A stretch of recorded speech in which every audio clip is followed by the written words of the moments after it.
Ruy Lopez opening, Morphy defense, Flohr-Zaitsev system. Balanced, neither player ever had an advantage. That game was pretty competitive. Both players had an amazing opening. Sharp games are frequently the result of starting with the king's pawn, since it dominates the center and frees up the bishop and queen on the light squares.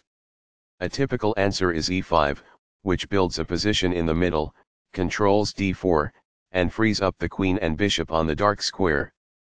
The move nf3 advances the knight toward the center, engages the e5 piece in combat, and sets up a castle.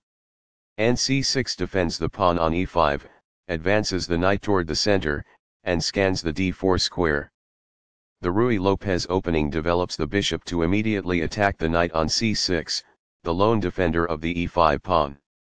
a6 forces the bishop to decide, exchange or retreat.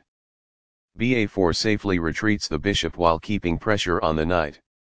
nf6 attacks the undefended e4 pawn and develops the knight at the same time. Castling gets the king out of the center and prepares to develop the rook to e1. b7 develops the dark squared bishop and prepares to castle. 1 rupee centralizes the rook and protects the e4 pawn.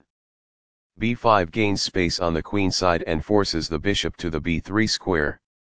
b3 is forced, but the bishop is well placed because it attacks the f7 square. d6 defends the e5 pawn and allows the light squared bishop to develop. Castling develops a rook, while also moving the king to safety. Castling to the same side of the board as the opponent tends to lead to less sharp positions as compared with opposite side castling.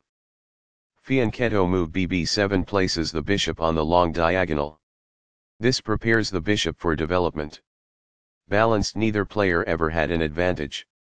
That game was pretty competitive. Both players had an amazing opening. Master games. It is the last book move. Balanced, neither player ever had an advantage. That game was pretty competitive. Both players had an amazing opening.